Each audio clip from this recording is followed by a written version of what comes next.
tuổi trẻ này mình cùng nhau khoác vai đi từ sáng tới đêm, hát lên như chưa từng được hát. Vui này thôi ai biết mai sau nhỉ. Long ơi, anh ơi hè về rồi, em ơi hè về.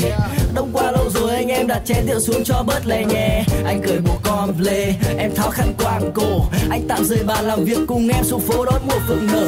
Em ơi lên xe mình đi thôi, đời mình khi trễ lúc vội.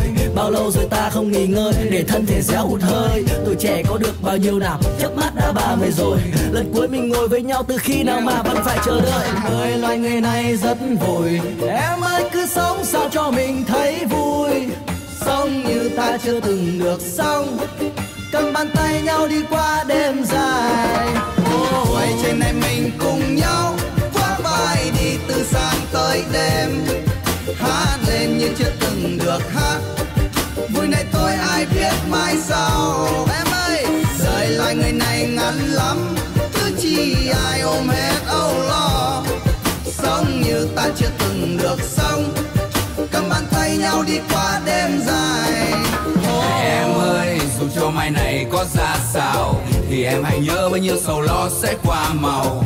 Mọi chuyện sẽ ổn thôi khi ta còn yêu đời. Bao nhiêu gian nan sóng gió cũng khó ngăn cho đôi môi ta nở nụ cười mà ông ơi. Cuộc đời này còn dài được bao lâu, đôi chân ta đã đưa ta lang thang đi xa những đầu. Chớp mắt tuổi trẻ rồi cũng sẽ trở thành ngày hôm qua, nên ta cứ sống vui đi vì hôm nay là món quà. Và chúng ta đang trải qua những ngày đẹp nhất trong cuộc đời, rồi đã có những lúc thất vọng chán chường mà nước mắt chưa buồn rơi. Đang vui được mất từng đánh cực tất vào cuộc chơi, rất nhiều lần vấp ngã nhưng vẫn bất chấp tất cả không chịu buông xuôi. Sống trên vai cho tuổi thanh xuân không tiếc nuối. Quay trên này mình cùng nhau khoác vai đi từ sáng tới đêm, hát lên như chưa từng được hát. Vui này thôi ai biết mai sau. Em ơi, đời loài người này ngắn lắm, cứ chi ai ôm hết âu lo. Sống như ta chưa từng được sống, cầm bàn tay nhau đi qua đêm dài.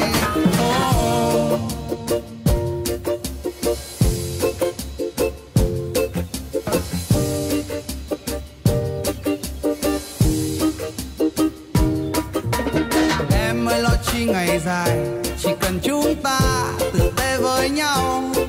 Nhớ mai cho ông rời sập xuống, nhớ mai ta không còn thấy nhau. Anh ơi gian chân đời mình phải buồn hết đêm là sẽ hết ngày.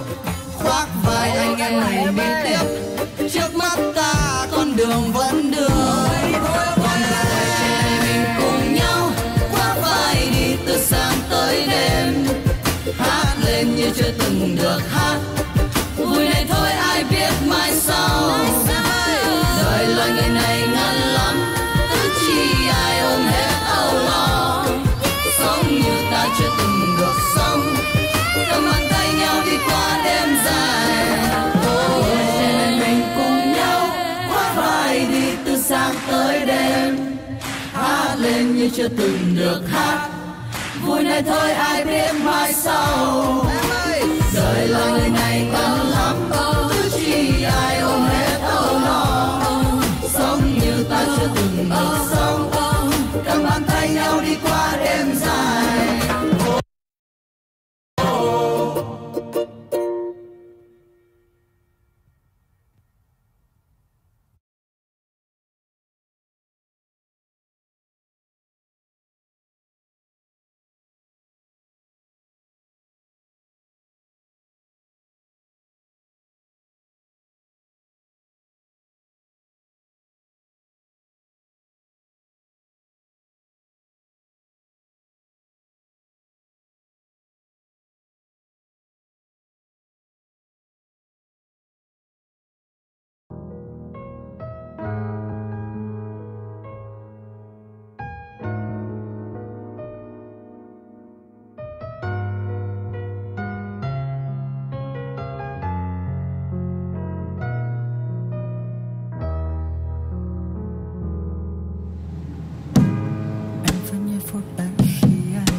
xóa hết bao nhiêu buồn đau.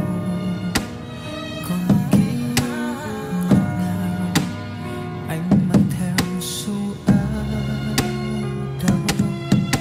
làm gì.